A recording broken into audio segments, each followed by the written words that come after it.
Olá! Hoje nós vamos dar continuidade à série de vídeos que tratam do livro Lições que o Ministério Ensina. O último vídeo que nós fizemos, ele fez a apresentação deste livro. Então, a apresentação do livro foi feita pelo pastor Belmiro Sampaio, lá de Salvador, que era um grande amigo do meu pai, pastor Isaías Batista dos Santos, autor deste livro. E ele apresentou, o autor contou um pouco, fez um pouco do relato sobre o motivo e a importância de se escrever um livro como este. E realmente ele retratou muito bem as qualidades do meu pai. E hoje, dando continuidade, nós vamos apresentar, então, dando continuidade aqui ao índice do livro, que vem a dedicatória, que nós já fizemos também a apresentação no vídeo anterior, nós vamos agora para essa terceira parte, que é o prefácio. Então, chegamos aí ao prefácio, que é o objetivo do nosso vídeo de hoje. Eu vou fazer a leitura a partir de agora e em alguns momentos eu farei algumas observações. Tu, porém, sê sóbrio em tudo, sofre as aflições, faze a obra de um evangelista, cumpre bem o teu ministério. 2 Timóteo 4, 5. Neste ano de 1980, quando pela graça de Deus comemoro 50 anos de trabalho evangelístico e 40 de ministério propriamente dito, atendendo sugestões de colegas e filhos na fé, resolvi escrever algumas experiências pastorais com o intuito de ajudar as novas gerações, estimulando-as a prosseguirem na defesa da fé entregue aos santos e particularmente aos vocacionados para o ministério da palavra. Almejo de todo o coração inculcar na mente dos leitores as preciosas lições que esse ministério ensina, de um modo prático, através da peregrinação que realizei e das bênçãos que alcancei no modesto ministério de lutas, sofrimentos e glórias. Obreiros há que optaram por pastorados de longa metragem numa mesma igreja, saindo dali condecorados e laureados com títulos e medalhas de honra ao mérito.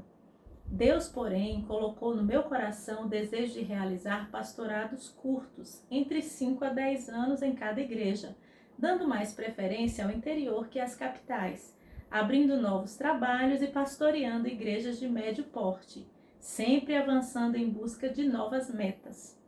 Nesta esquemática, tenho pastoreado igrejas por um período de 12 anos no estado da Bahia, 4 anos no estado do Espírito Santo e 24 anos no estado de Goiás, sempre fazendo a obra de um evangelista. Nos anos de 1962 a 1971, trabalhei como obreiro da Junta Executiva da Convenção Batista Goiana, 4 anos como evangelista da cidade de Goiânia e adjacências e 5 anos como secretário executivo e tesoureiro daquele campo. Fora disto, sempre trabalhei por conta própria, contando apenas com a cobertura das igrejas que pastoreava. Apresento como abono dessa minha assertiva o exemplo de 4 igrejas no sul do estado do Espírito Santo, que sem interferência da junta ou convenção associaram-se e me mantiveram como seu pastor evangelista. Conseguimos um carro com a devida manutenção e tivemos plena e total liberdade para fazer o ministério de um evangelista naquela vasta região. Isso aconteceu nos anos de 1953 a 1955. E as igrejas associadas foram as de Alegre, Celina Parada Cristal e Papagaio. E Deus coroou de êxito aquela obra, fazendo-nos ver mais de 1000 decisões ao lado de Cristo e centenas de batismos naquelas agências do Reino de Deus, contando ainda com a abertura de várias congregações e a organização da Igreja Batista de Anutiba. Com genuflexão, rendemos graças a Deus por nos haver proporcionado os meios de realizar aquele trabalho para a glorificação de Jesus Cristo. Quando jovem, desejei muito trabalhar com a Junta de Missões Nacionais no estado de Goiás, chegando a entrar em contato com o seu então secretário executivo. Mas nada deu certo naquela época, porque Deus tinha outra tarefa, algo importante para eu realizar na região nordestina da Bahia, tendo como sede a cidade de Serrinha. Chegando o tempo de Deus, tudo se encaixou nos devidos lugares e uma porta grande e eficaz se nos abriu através de um convite da Junta Executiva do Campo Batista Goiano. E quando ali chegamos, outras portas se escancararam, ensejando-nos magníficas oportunidades de fazer a obra de um evangelista naqueles lugares dantes sonhados, e isto com mais largueza, visto que as franquias foram maiores. E assim consegui perlustrar os mesmos caminhos dos missionários.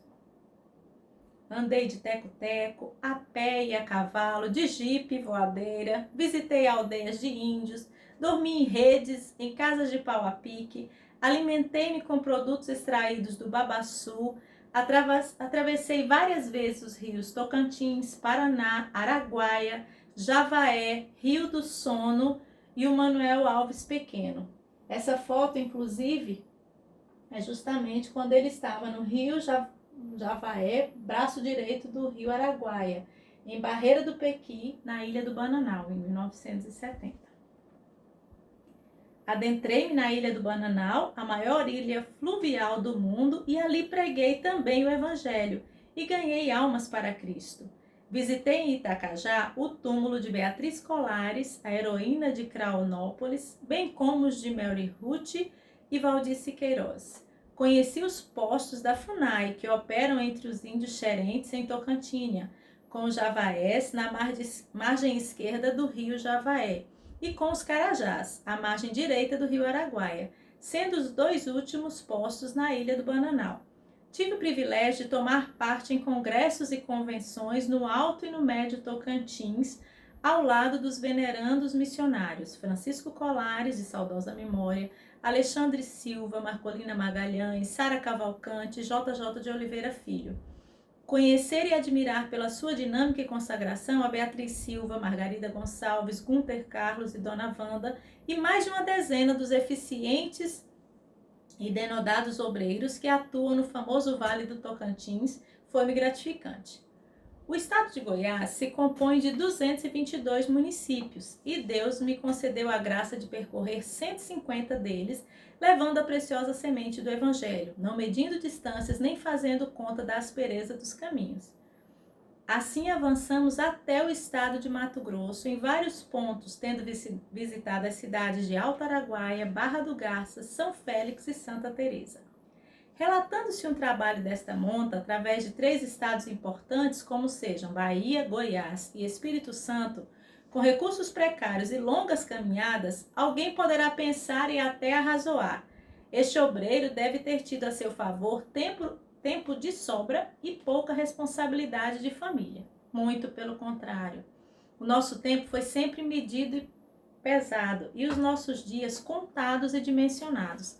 Até as nossas férias foram usadas para jornadas especiais, realizando campanhas evangelísticas em igrejas de outros estados. Mesmo assim, minha esposa deu à luz 14 filhos e nunca estive ausente ao nascimento de um deles. E com os parcos recursos de que dispunhamos, cumprimos sempre o nosso dever de esposo e de pai. Com muita gratidão proclamo: Deus operou maravilhosamente em nossa vida e em nosso lar e continua operando na nossa família e no nosso ministério. Tem garantido de modo surpreendente a nossa subsistência e multiplicado o nosso pão. A Ele toda a honra e todo o louvor, porque a sua benignidade dura para sempre. Em julho de 1967, quando da celebração do Jubileu de Prata da Ordem dos Ministros Batistas do Estado de São Paulo, fui distinguido com a subida honra de ser escolhido como um dos preletores encarregado de apresentar uma tese sobre o significativo tema, o obreiro e suas finanças.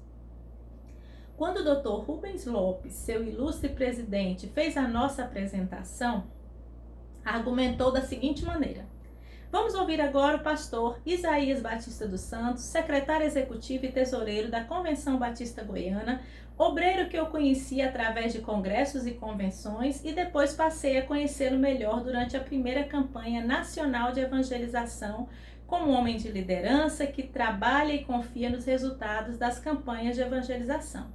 É patriarca de numerosa família, tem 12 filhos, todos crentes e todos são estudantes. Esse pastor vive exclusivamente do ministério para o ministério. Quando o convidei como um dos nossos preletores, o fiz na expectativa de proporcionar aos nobres colegas o privilégio de ouvir uma palavra categorizada em matéria de finanças de obreiros, bastando para tanto que ele nos fale sobre o milagre da manutenção condigna da sua família, exercendo ele ministério de tempo integral, como Deus tem multiplicado as suas forças e o seu pão.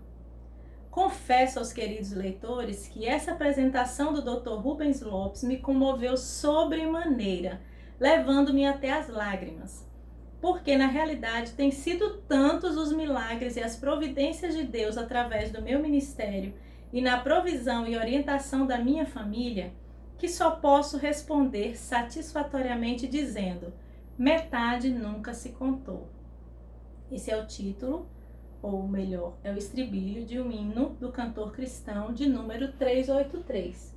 Esse hino eu vou cantar neste momento para que vocês conheçam a mensagem que traz esse hino, que ele traz.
Bom, e dando continuidade, a partir do momento que ele citou este hino, ele continua aqui dizendo o seguinte: queremos inserir nessa introdução um quadro representativo com os nomes dos nossos filhos, lugar e data de nascimento de cada um, cursos que já fizeram ou estão fazendo, função que estão exercendo, bem como os nomes e profissões dos genros e noras e os nomes dos netos ganhos até o presente momento. Bom, se eu fosse ler o que está aqui no livro, estaria um pouquinho desatualizado, afinal, foi escrito em 1980, né? Tem aí apenas 40 anos.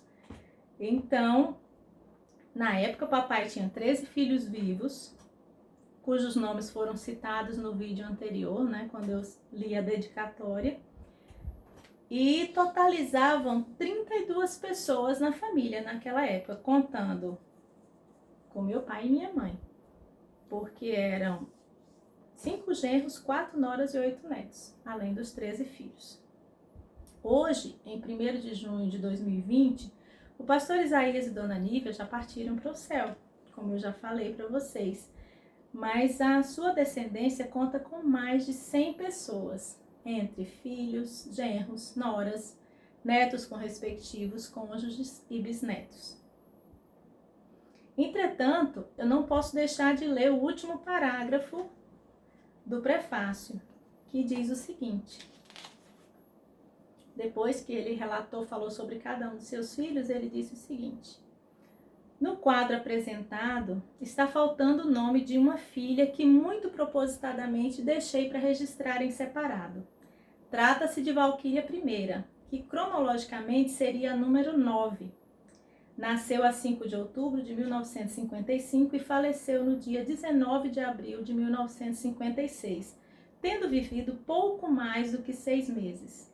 Foi vítima de desidratação, oriunda de um surto epidêmico que graçou no sul do Espírito Santo naquele ano, e Rio Novo do Sul foi o ponto mais atingido. O vírus da doença era tão violento que as crianças por ela atacadas agonizavam e morriam dentro de pouco tempo, não dando sequer tempo aos médicos para concluírem o seu diagnóstico. No caso da nossa filha, mobilizamos todos os recursos ao nosso alcance para salvá-la, não lhe faltando pediatra dos melhores da região, com os medicamentos ao seu alcance. Mas a doença, como só ia acontecer, zombou de todos nós e, faltando 15 minutos para meia-noite daquele dia terrível, a morte, com a sua ação inexorável, arrebatou dos nossos braços paternais a inesquecível Valquíria. Cremos que Deus assim o quis e a predestinou para ser a primeira e a única até o presente momento, quando escrevo essa nota, dentre os seus irmãos, a oferecer este supremo sacrifício. Aqui registramos a nossa palavra de saudade com o suave trescalar do aromático amor materno e paternal, dizendo: o Senhor deu e o Senhor tirou. Bendito seja o nome do Senhor. Jó 1, versículo 21. Bom, e assim ele termina o prefácio, e eu fiz apenas uma atualização que eu gostaria de apresentar aqui para vocês. E principalmente depois de relatar essa experiência que foi muito difícil na vida dos meus pais, né, que a gente realmente se emociona. Eu nem pensava, nem sonhava em nascer ainda nessa época, mas eu sempre cresci sabendo da existência dessa minha irmã, que foi um sofrimento muito grande para ele e para os irmãos mais velhos que acompanharam tudo aquilo, né? E eu gostaria de contar para vocês agora como está atualmente a nossa família. Para isso, eu vou mostrar o antes e o depois.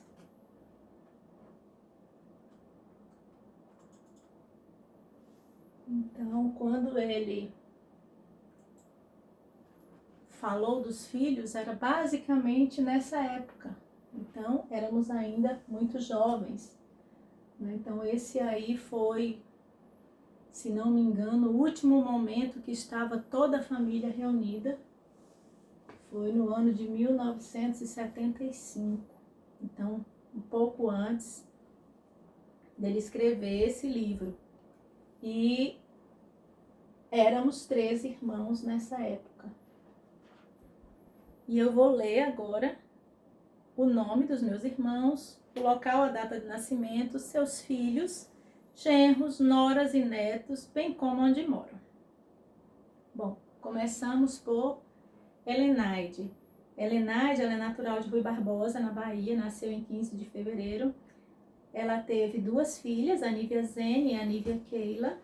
Nívia Zene é casada com o Kennedy e teve os filhos Danilo e Letícia. Nívia Keila casada com Rubens e teve as filhas Samara e Manuela. Hoje a Helenaide mora em São Paulo, capital, e é casada com o pastor João. O Elenauro, segundo filho, nasceu em Rui Barbosa, em 20 de junho. Ele tem 5 filhos. Lucília, casada com Ellerson. Daniel, casado com Danúbia. Paulo Henrique, casado com Tainara. Luciana e Samuel.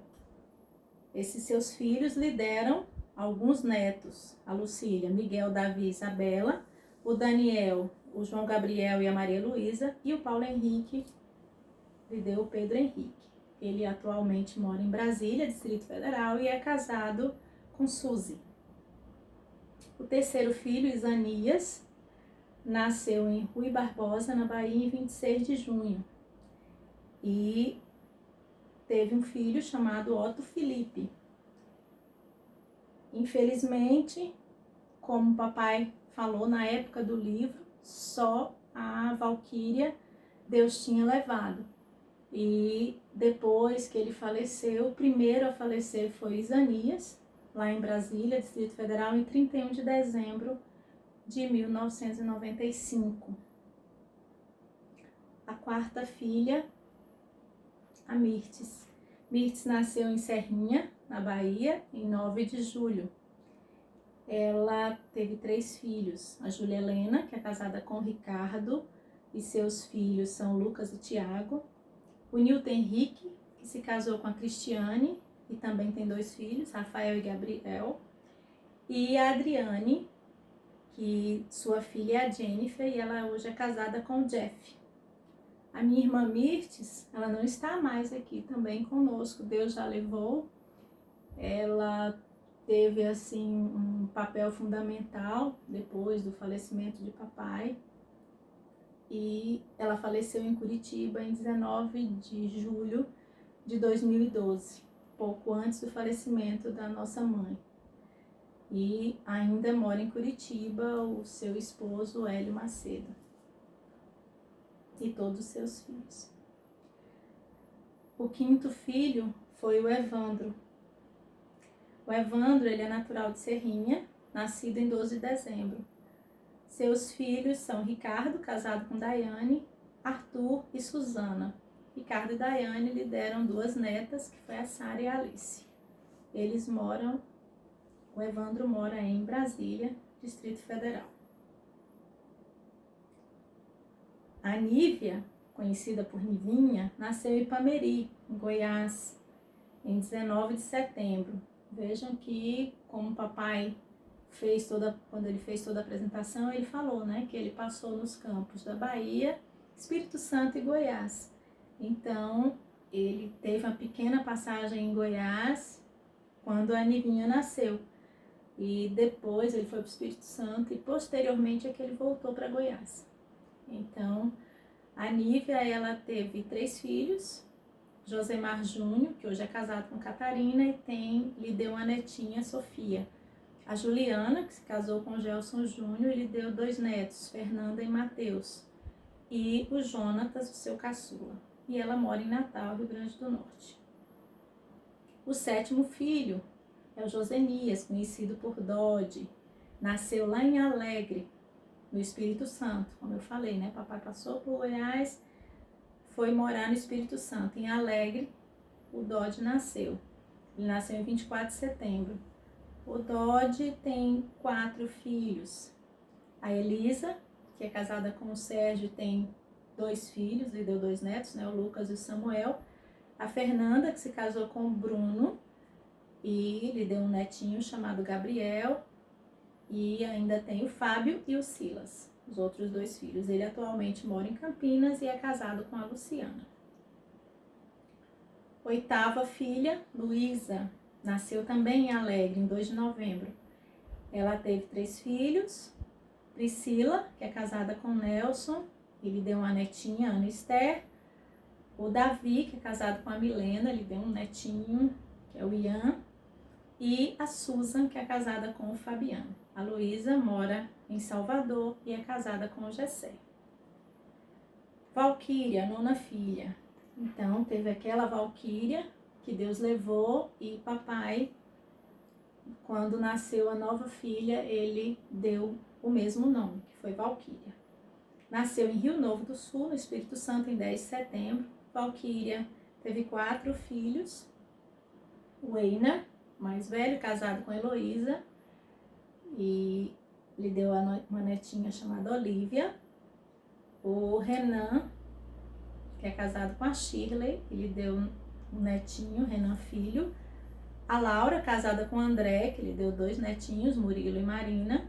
E a Rênia, que é casada com Paulo Rodrigo, ele deu também 2 netos, o Ian Miguel e a Iane Elise. A Valquíria mora em Natal e é casada com a Ademir. O Isaías, também conhecido por Lio, nasceu em Ceres, Goiás, em 26 de fevereiro. Teve 2 filhos, o Rodrigo e a Renata. Renata é casada com o Tarek e tem um filhinho, o Tarek filho. O Isaías, ele mora em Brasília e é casado com a Eliane. 11ª filha, Rosalie, nascida em Ceres, Goiás, em 8 de novembro. Seus filhos, Breno, casado com Juliana, ele deu 2 netinhos, Breno Filho e Pedro. Cecília, que é casada com Clécio. Natália, que também Deus levou antes de completar 3 anos de idade. E depois veio a Luana. Ela mora em Natal e é casada com Ioris. A 12ª filha, Estela, nasceu em Ceres, Goiás, em 27 de abril. Seus filhos, Paulo Júnior e Isaías. Ela ainda não é vovó. E mora em Natal, no Rio Grande do Norte. E por fim, a 13ª filha, essa que vos fala, Alcima. Nasci em Goiânia, Goiás, em 2 de dezembro. Tive uma filha, a Lídia, que é casada com o Thales. E o ano passado me deu a alegria de me dar um netinho que se chama Gustavo. Alcima mora em Natal, no Rio Grande do Norte, né? Moro aqui em Natal e sou casada com Euler. Depois do falecimento de papai, nunca mais a família completa se encontrou. Entretanto, cada encontro de parte da família é uma grande festa, porque sempre são muitas pessoas. E por isso eu vou mostrar para vocês, para encerrar esse vídeo de hoje, algumas fotos de alguns desses encontros. Isso foi no casamento do Einar e Heloísa. Então, uma boa parte da família. Mamãe era viva ainda, mas não pôde estar presente. Aqui foi nos 85 anos de mamãe. Então, algumas das filhas se fizeram presentes. Aqui foi no casamento do filho da Luísa, Davi, lá em Salvador. Foi o último grande encontro que mamãe participou, porque ela faleceu em 2012. Aqui já foi em 2013, uma tentativa de encontro em Curitiba. Algumas pessoas estiveram lá. 2014, no casamento da minha filha Lídia, também a gente teve a oportunidade de encontrar vários dos queridos. Aqui já foi no início de 2019, lá em Curitiba, um pouco da família ali reunida.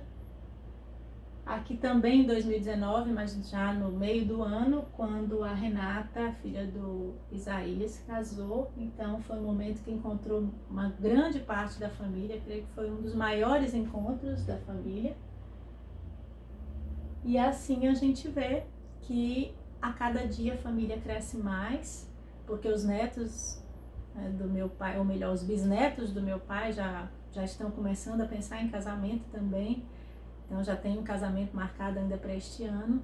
E nós sabemos que assim, a vida continua, e de uma sementinha plantada lá atrás, que meu pai e minha mãe pensavam em constituir uma grande família, e nós somos essa grande família. Agradecemos a Deus por termos tido esses pais, o pastor Isaías e a dona Nívia, que nos mostraram a importância do amor da família. Bom, gente, lembrem de dar aquele like, se inscrevam no canal se você não é inscrito ainda, e vamos continuar conosco, porque logo vem o próximo vídeo que vai conter a leitura do próximo capítulo. Na verdade, é o primeiro capítulo propriamente dito, cujo título é Eu Creio em Milagre. Com certeza vai ser bastante emocionante. Até lá, um forte abraço!